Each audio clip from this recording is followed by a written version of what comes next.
With the Seahawks kicking off their 3-day mandatory minicamp today, in some ways we can say it's the end of the offseason because now the gang is all here. The entire roster assembled in one place, although some of them might not be on the field because of injuries. And then they take a break and then they start training camp. And so we're going to look back at this offseason and some others.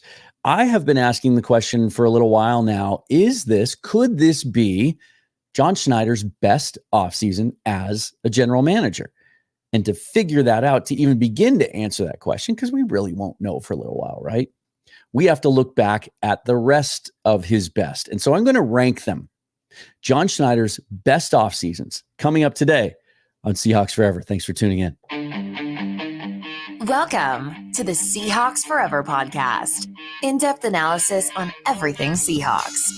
And now, here's your host, Dan Viens. Hey, if you didn't get a chance to tune into the live stream last night, go check it out. It's still on the channel, always will be. Bill Alvstad, Keith Myers from the Seahawks Playbook podcast joined me. We always have a great time together. Drank some beers, compared some hazy IPAs, but also identified some players that we believe are blue chip players on both sides of the ball for the Seahawks today, and also some players that we think have blue chip upside, and we'll get there in the near future. We also took a look at both sides of the ball and tried to identify a couple of players that we thought would benefit the most from the new scheme and coaching changes. So definitely check that out. Otherwise, if you want to support the channel, best way to do that is just subscribe to the YouTube channel or comment down below, engage. That helps. Hit that bell so you get notification of future episodes. If you prefer audio, you can subscribe also on any podcast platform. But if you want to skip the ads, it's a low monthly fee only on Spotify. This is available at the moment. That link will be in the description. And you can also subscribe to YouTube Premium. That gets rid of ads all across the YouTube platform if the ads annoy you.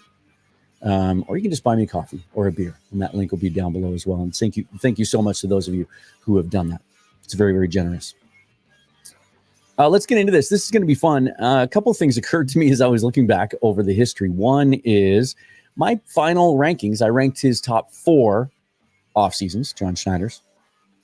They came out a little different than I thought they would before I went back to remind myself of all the details. The other thing that occurred to me is I had some of the details wrong in my memory. You know, things tend to get kind of bunched together. And I have conversations with other people all the time as well, where they just get it wrong and they think that certain players are required the same offseason when in fact they weren't.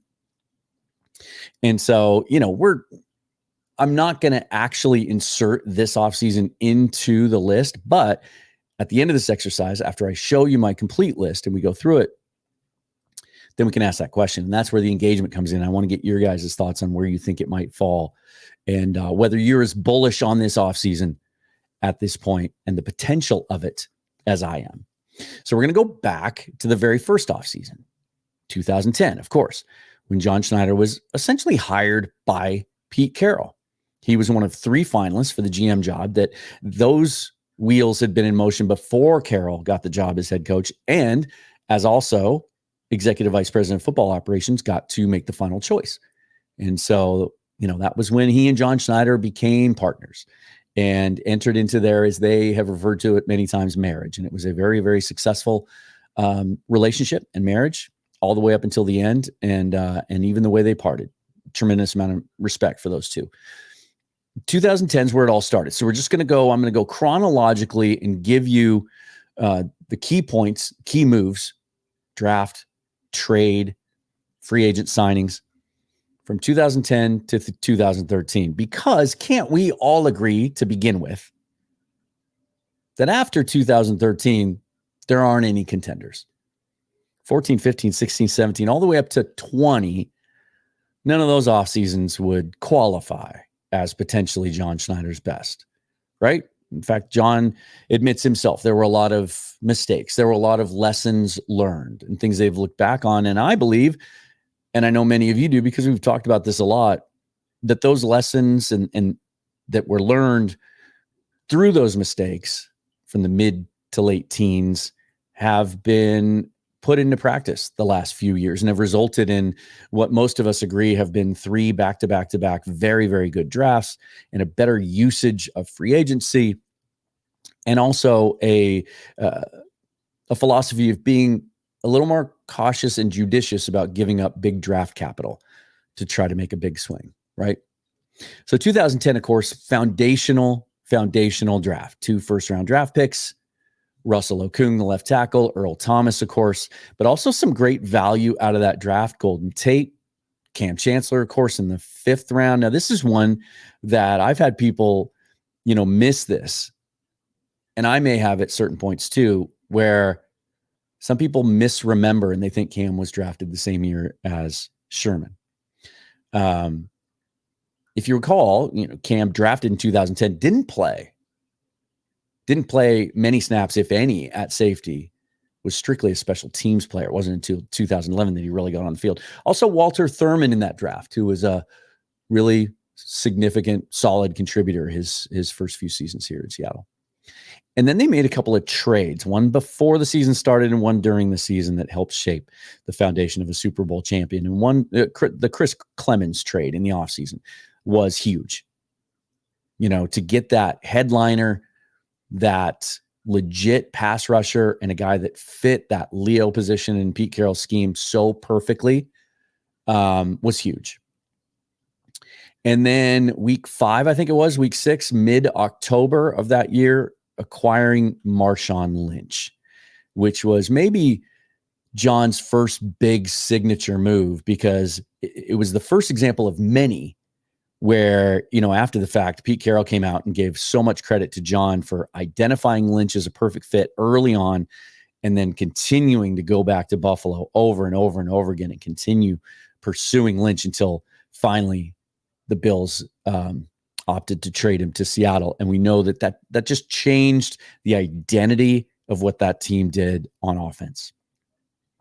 And it gave them a physical presence, and it sort of sent a signal that we're going to play differently. If you remember that very, very first press conference when Pete Carroll was hired, he talked about the style of football he wanted to play and how it would all be based off of the ground game. And we didn't see that until they acquired Lynch. And I shudder to think, if they had failed to do that, what the next couple of years might have looked like. That may have, one of these days, maybe I should go and rank like his top 10 individual moves of his career. That would be a contender for number 1, certainly. 2011, this is where the most volume happened, right? 2010, we remember that there were something like 250 or 260 roster moves. They just kept churning the back end of the roster, signing guys, cutting guys, signing guys, cutting guys, trying to find players that fit, not just from a football standpoint, but also from a personality and person standpoint. 2011, they started to get, a little more clarity, and they really, really hit on a bunch of areas in the draft. They didn't do great at the top of the draft. James Carpenter and John Moffitt, their first 2 picks, not great players, but my goodness, day 3, wait, in 2011, were there 3 days to the draft, or were they still doing it over 2 days then? See how quickly time passes you by. But KJ Wright in the 4th round, Richard Sherman in the 5th round, Byron Maxwell, the forgotten member of the LOB, in the 6th round, Malcolm Smith, future Super Bowl MVP, in the 7th round. They went out and signed Tavares Jackson, maybe not the quarterback that a lot of people wanted, but a very solid move, and one that, to give them more options in the event that Charlie Whitehurst, who they also acquired, didn't seize the starting job. And then they did some things in free agency, undrafted free agency, kid out of Stanford named Doug Baldwin. That worked out pretty well. And then they went to work in free agency, and they made some big swings. And this was one of the bigger off seasons as far as names go that we saw in free agency from them in those early days. Sidney Rice coming over from the Vikings in the prime of his career, 5 years, $41 million. That was a massive contract. That'd be peanuts today with the wide receiver market being what it is. But that was a huge move at the time. Signing Zach Miller late in free agency from the Raiders. Pass catching tight end, caught 226 passes over his first 4 years in the league with the Raiders. Signed Brandon Browner, who had been in the Canadian Football League before that, seeing the talent there and seeing how he could fit in a Pete Carroll defense. Even an under-the-radar signing like a Breno Giacomini, kind of pulling him off the scrap heap. Think they signed him off another team's practice squad. He became a solid and integral part of that offensive line over the next couple of years. So they might have checked the most boxes in that year in a lot of ways. Now, you could argue against some of these moves by saying, well, you go out and you invest all that money in Sidney Rice and Zach Miller, and yet you don't adequately address the quarterback situation. You go with Jackson and Whitehurst. General managing is general managing. It's managing all aspects of roster construction and team building, and that could be viewed as a miss. But we forgive him because of what happened in 2012. We move into that. Bruce Irvin, the controversial first-round pick, although he ended up having a very fine career. Bobby Wagner in the second round, legend, all-time great. Just one of the best second-round picks in NFL history, right? I mean, has to be. Absolutely has to be. And then you get your quarterback, and you get Russell Wilson in the third round. Just tremendous value. The story about how Schneider identified him, just felt like he tilted the room, that he was something special, that he could overcome his height limitations and be a franchise quarterback. And they were so right about that he started from week one as a rookie. But some other good contributors later in that draft, and Robert Turbin, Jeremy Lane, J.R. Sweezy came out of that draft in the seventh round. They even made another attempt to make sure that they had enough talent at the quarterback position to try to hedge against any failures, and they signed Matt Flynn. And so, to me, well, I'll get into some of my thoughts on that when I show you the final rankings. And then 2013, which, if you were to simply look at what they did in the draft, you would think this isn't a contender at all. Christine Michael in the second round, their top pick. Jordan Hill, Chris Harper, Jesse Williams. Anybody remember any of those guys? Do you? Thorold Simon. And then they trade away a ton of draft capital, including a first-round pick, for Percy Harvin, who hardly played during his career in Seattle. So that was a miss. But what keeps 2013 in the running is what they did in free agency. Within days of each other, getting Michael Bennett and Cliff Averill to come to Seattle. Bennett on a 1-year deal coming off a shoulder injury. Averill on a 2-year deal when the free agent market just wasn't what he was expecting.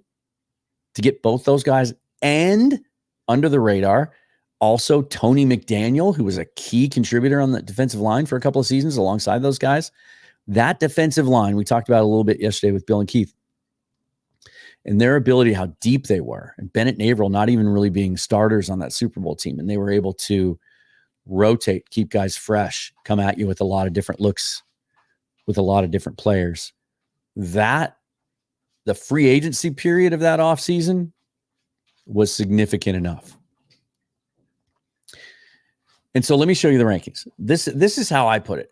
And I would love in the comments for you to then go 1, 2, 3, 4 and give me your rankings and why. I would love, love, love to have that conversation. So number one, I went 2011. And this, I suspect that many of you would put 2012 first.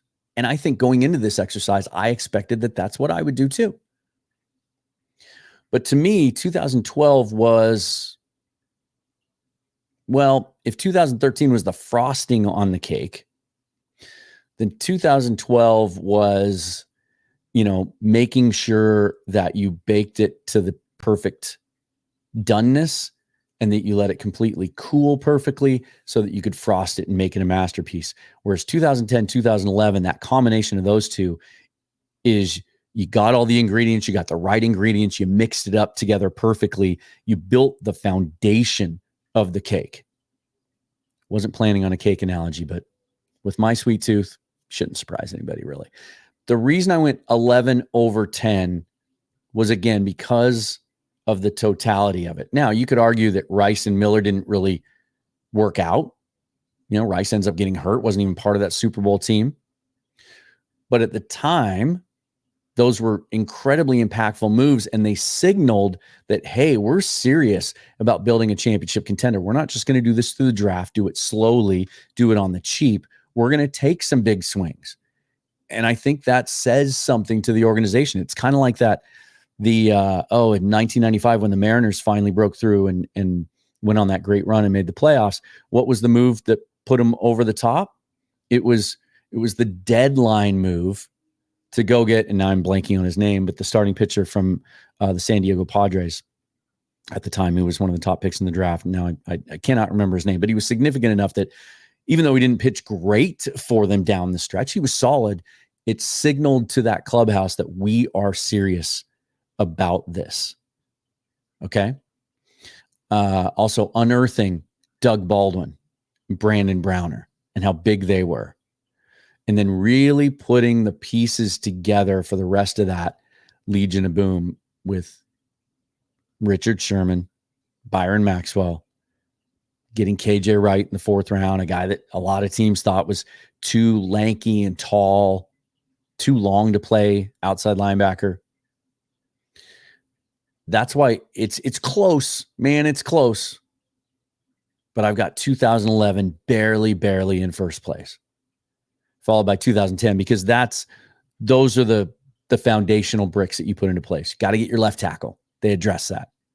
Got to get that center fielder, right? That center fielder in Earl Thomas that can just cover the back end and let you be more aggressive and do the things you want to do up front on defense. Getting a playmaker in Golden Tate, getting that enforcer in Cam Chancellor, getting that pass rusher in Chris Clemens in a trade, and then Marshawn Lynch during the season. If you want to come at me with 2010 belongs at number 1, I'm not going to argue too hard with you. It's close. It's close, but it almost, I think at the end of the day too, 2010, it just felt a little bit too easy to rank the first one first. But as I said, if that's your pick to be number 1, then, I'm not going to fight you too hard on that. And then 2012, again, because there was less volume there, but you get the quarterback. You get the quarterback and you get the quarterback on offense and the quarterback on defense. You get those two pieces, because the rest of them, Turbin, Jeremy Lane, Sweezy, even Irvin, replacement level players, solid players, not stars. But Wagner and Wilson put you over the top. And then 2013, the only reason it's on the list, right? Because that draft was terrible. The trade for Harvin was a bad decision. But getting Bennett and Averill to both come to Seattle for pennies on the dollar of what they were hoping to get that offseason, and throw in Tony McDaniel too, that's where I think that's at. And then you look at this year and the totality of it, right? There's a lot of volume, but there's a ton of quality too. In the draft, you go Byron Murphy and Christian Haynes, Tyrese Knight, Satawa Lamea, AJ Barner, DJ Reed, Nathaniel Pritchett, all players that play really important positions, and also signals for the first time since those early drafts that we just talked about, a real commitment to the trenches in a really positive way. I mean, I can see, and we're going to talk about 2025, 2026 rosters, potential hypothetical rosters here coming up in the next couple of weeks before training camp starts. But I can see all the offensive linemen drafted in this draft eventually being part of the starting line. I can see Michael Jarrell being the starting right tackle and Lamea being the left guard and Haynes being the right guard. I can see that, provided Abe Lucas doesn't get back to 100% health. I can see those two corners that they added to that secondary, just helping to put it over the top, making it one of the best total secondary groups in the league. And I think Byron Murphy is an absolute blue chip talent. I think he's a game changer. I think he's a guy that Seattle's going to want to continue to sign and try to keep him here his entire career. I think he's that good. I think Christian Haynes starts from day one and is better than anything you've had playing guard for a long, long time. I think it's one of the most interesting and formidable and foundational drafts they've had since 2012. And then you add to it what I consider a very shrewd use of free agency, combined with, I think, some really, really strong recruiting ability. Because you were able to get some quality here in free agency and spread what wasn't a very extensive amount of cap space and spread it around to check a lot of boxes, right? You take care of your inside linebackers when you let Bobby go and you lose Jordan Brooks. You take care of it with Terrell Dodson, Jerome Baker. You address the safety situation after letting Diggs and Adams go with Jenkins and Wallace. You sign a guy like Jonathan Hankins, who's just a true rotational nose tackle, something this team's lacked for years, and just a real pro and a run stuffer. Laken Tomlinson, another real pro, coming off a down year, but that helped you to get him cheap. And you had some other suitors. You were able to get him in here. Farrell Brown, outstanding blocker to add to your tight end group. Laviska Shenault, who should be your number one kick returner, but also a guy that's a solid possession receiver and has some upside in the passing game. That's a lot of quality added in free agency when you didn't have a lot of money to go around. You make the trade for Sam Howell to kind of double down and protect yourself if something happens to Geno Smith. You have a starting caliber quarterback to come in and play for a team that you think is going to be able to contend. And so you're not just filling that spot with a warm body, and you don't give up a whole lot to get a 23-year-old starting caliber quarterback who might have enough upside to be the guy in the future. And you get it for a day 3 pick swap. That's shrewd. But what might end up putting this over the top when we look back on it in a year or two is the biggest move of all this offseason. And that was identifying, having the patience for, and then going out and landing your number one coaching candidate that you wanted in Mike Macdonald. Read the Albert Breer piece from yesterday. Macdonald was the guy that they identified from the very beginning. They just didn't, because of the timing and when they let Pete go, they just couldn't get in on that first round of interviews. But that's the guy they wanted, without Schneider having ever even met him, but just things he had heard in the research he had done, the work he had done on the candidate pool. That's the guy he wanted. He was patient enough. He showed enough restraint. They got a little bit lucky because the Ravens didn't go to the Super Bowl, but that's the guy that they wanted, and he got him. And I think of all the guys that were out there, he was absolutely the best fit and the best guy for them to hire. Now, some of you might argue Jim Harbaugh. I love me some Jim Harbaugh. I just don't think he was the right guy at the right time. I don't think he was a fit for what's happening here and just kind of what they had in place already. And so ultimately, that's the most important position in the organization, right? In the football operations organization anyway. And I think when you combine all of that we might look back in 4 or 5 years, where do you think 2024 might stack up? It's got a shot to be number one. And I mean, that's easy to say. You might think it's a ridiculous statement. It's pretty easy for me to say, right? That would require pretty much all of these moves working out, right? And so if you think I'm being ridiculous, fine. But I think even if half of them work out, if you get 4 starters out of this draft,